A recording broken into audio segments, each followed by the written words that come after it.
కళ్ళెదిటే కడుపు కోతను ఏ తండ్రైనా తట్టుకోగలడా? ప్రాణానికి ప్రాణంగా పెంచుకున్న పిల్లలు తన ముందే ప్రాణాల కోసం కొట్టుమిట్టాడుతుంటే ఓ తండ్రికి అంతకన్నా నరకం మరొకటి ఉంటుందా?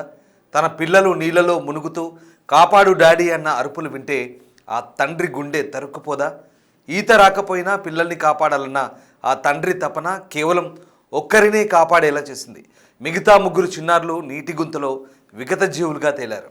మహబూబ్నగర్ జిల్లా ముచ్చర్లపల్లిలో నీటి గుంతలో పడి మృతి చెందిన ముగ్గురు చిన్నారుల ఘటన ప్రతి ఒక్కరిని కలిచివేస్తోంది. ఆ తండ్రి పడ్డ క్షోభ అందరినీ కదిలిస్తోంది. ముచ్చర్లపల్లికి చెందిన శ్రీకాంత్ రెడ్డి హైదరాబాద్లో ఉంటున్నాడు. తన తల్లి ఆరోగ్యం బాగాలేదని శ్రీకాంత్ రెడ్డి హైదరాబాద్ నుంచి పిల్లలతో కలిసి ముచ్చర్లపల్లికి వచ్చాడు. ఆదివారం సెలవు దినం కావడంతో మధ్యాహ్నం తమ వ్యవసాయ పొలం వద్దకు పిల్లలతో సహా వెళ్లారు. వారితో పాటు శ్రీకాంత్ రెడ్డి అక్క, కుటుంబ సభ్యులు కూడా అక్కడికి వచ్చారు.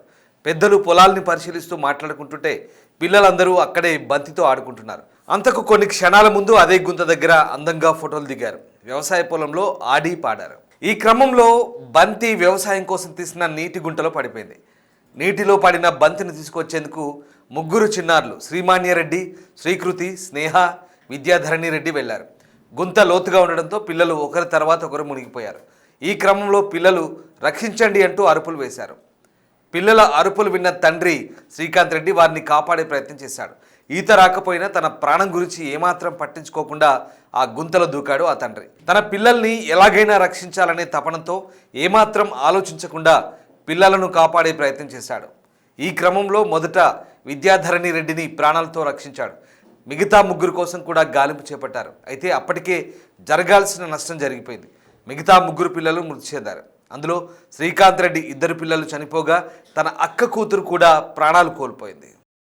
ఆడుకుంటుంటే ఫస్ట్ బాబాయ్ అండి బైక్ ఆడుకోదాం రా అంటే సరే బైక్ ఆడుకోదామా అంటే పోదామన్నాం. బైక్ పొద్దుగాలు అన్నాడు. పొద్దుగాలంటే మధ్యాహ్నం పోయినాం. మధ్యాహ్నం పోయినాక ఆడ షెడ్ నేను మను బమ్మక్క సిరక్క పోయినాక ఆడ షెడ్ కాడ కొద్దిసేపు ఉండి బాబాయ్ ఉండి ఆడికో నీళ్ళతో అనుకోదాం దారా అంటే పోయినాం. పోతే కొద్దిసేపు అక్కలుండి ఫోటోలు దిగిండ్రు. మండుతోటి ఫోటోలు దించుకొని మన ఫోటోలు తీస్తున్నాడు. ఫోటోలు తీస్తుంటే మొత్తం నానింది డ్రెస్ నానితే ముగ్గురం పోయి బయట నిలబడితే మన వచ్చి మళ్ళీ దాంట్లో దుంకితే బాబాయ్ పైన నిలబడ్డాడు. పండు లోపల ఉంటే చిన్న బాల్ ఉన్నది. ఒకటి బాల్ ఉంటే వేసుకుంటూ ఆడుకున్నాక మేము పోయినాం. తర్వాతకి బాబాయ్ చిన్న బాల్ ఉంది కదా వాలీబాల్ తెస్తా అని చెప్పిండు.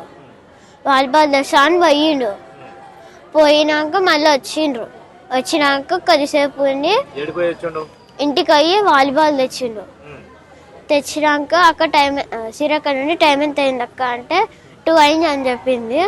బొమ్మక అక్క పోదమ్మా అంటే 2 అయ్యిందిగా 3 పోదామని చెప్పింది. అంటే సరే అని నూకున్నా. బాబాయ్ ఉండి లోతుందిరా అక్కడ ఓకండి గుంతుంది చాలా అక్కడ ఓకండి లోపలికి పోతారని చెప్పిండు. గుంతలకి ఇట్లా మునిగిపోతుంటే ఇట్లా గుంజమని పోయినా. నేను పోతే పోతే గుంజని రాదు, ఎవరికి రాదు. గుంజనికి పోతుంటే వాడు ఇంకా ఇట్లా లోపలికి పోతుండు. గుంజనికి పోతుంటే మళ్ళీ సిరక్క బొమ్మకు వచ్చి గుంజనికి పోతుంటే ఇంకా నలుగురం దాంట్లో పడితే బాబాయ్ వచ్చి గుంతలకు దుంకి చూసి వెతికితే నేను నన్ను పట్టుకొని ఆడ చెట్టు ఉన్నది పక్కన. ఆ చెట్టుని పట్టుకొని ఉంటే పైకి చూసిండు. కింద చూస్తే పైకి ఎక్కి దొరకకపోతే పైకి ఎక్కి ఆడ ఒక ఆమె ఉన్నది. ఆమెను పిలిస్తే నన్ను నా తానికి వచ్చి నన్ను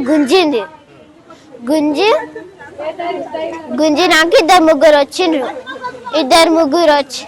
ముగ్గురు వచ్చినాక మళ్ళీ వాళ్ళు మన్నుని తీసినాక తర్వాతకి 10 నిమిషాలకి సిరక్కని తీసినాక తర్వాతకి బొమ్మకని తీసినాక అందరు వచ్చిండ్రు, వాళ్ళందరూ వస్తే వీళ్ళు వచ్చిండ్రు, మా అమ్మ వచ్చింది, అత్తమ్మ వచ్చింది, పిన్ని వచ్చిండ్రు, వాళ్ళందరూ వచ్చిండ్రు. వచ్చినాక కొద్దిసేపు ఉండి ఇడికి వచ్చి తమ పిల్లలు కళ్ళెదుటే ప్రాణాలు కోల్పోవడాన్ని తట్టుకోలేకపోతున్నారు ఆ తల్లిదండ్రులు. అంతకు కొన్ని క్షణాల ముందు అదే గుంత దగ్గర అందంగా నవ్వుతూ దిగిన ఫోటోలను చూస్తూ గుండెల విసేలా రోధిస్తున్నారు.